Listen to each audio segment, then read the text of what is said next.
একটা বিষয় নির্ধারণ করা হয়েছে, আবার বিষয় হচ্ছে ঈমান।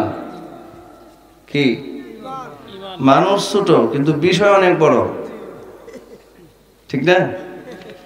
ঈমান হচ্ছে পৃথিবীর সবচেয়ে বড় দৌলত, ঠিক না? আমার রবিউল ইসলাম ভাই আমার মতো ছোট মানুষ এত বড় দায়িত্ব কেমনে দিল? আল্লাহ তাআলা এই বিষয়টাকে আপনাদের সামনে খোলাসা করে সংক্ষিপ্ত টাইমে কিছুটা বলার সুযোগ যেন আল্লাহ দান করেন, বলুন আমিন। আমার মিডিয়ার ভাইদের প্রতি আমার অনুরোধ থাকবে, মিডিয়ার ভাইরা যারা ভিডিও করতেছেন আপনাদের প্রতি অনুরোধ, আপনারা ব্যক্তিগত মোবাইলগুলো বন্ধ করে দিতে হবে। এখানে দাঁড়িয়ে যদি ফেসবুকিং করেন বা বসে যদি ফেসবুকিং করেন, এই মাহফিলের সাথে এটা যায় না। আপনারাও বহুত বড় একটা খেদমত করতেছেন যে দিনই কথাগুলো সারা দুনিয়ায় প্রচার করতেছেন। মনে রাখতে হবে এই মজলিসটাতে চতুর্দিকে ফেরেশতারা পরিবেষ্টন করে আসমান পর্যন্ত দাঁড়িয়ে আছে, একজনের কাঁধের উপরে আর একজন পা রেখে দাঁড়িয়ে আছে। সুবহানাল্লাহ, বড় মূল্যবান একটা মজলিস।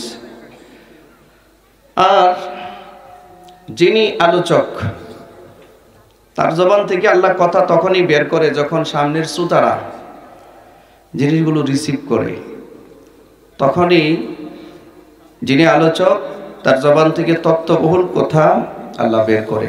আর যদি কেউ অমনোযোগিতার সহিত বয়ান শোনেন, যে একটু শুনলেন, একটু এদিক সেদিকও করলেন, মোবাইলও চালাইলেন, এদিক সেদিকও তাকাইলেন, এটা যদি করেন তাহলে মাহফিলের যে রুহানিয়াত আছে এটা নষ্ট হয়ে যায়। এটা মেহেরবানি করে আপনারা করবেন না। আমি মোটেও বিচলিত নই বা কষ্ট একটুকুও নাই যে আমার সামনে লোক কম।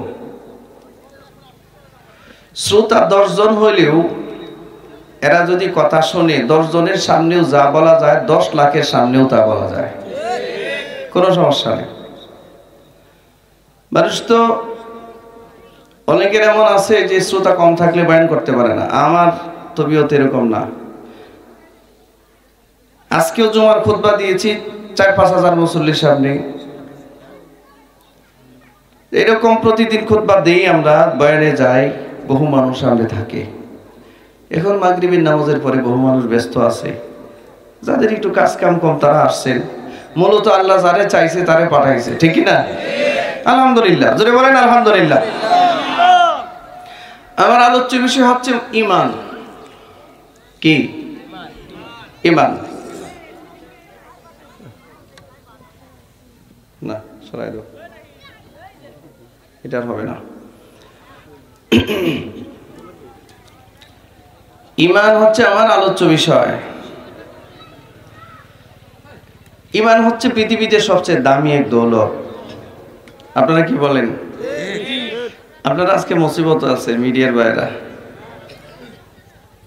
ফেসবুকে দেখতে পারবেন না, বুটও খেতে পারবেন না। এই যে মোবাইল বন্ধ করতে হবে। আচ্ছা, তাড়াতাড়ি রেডি করে ফেলেন।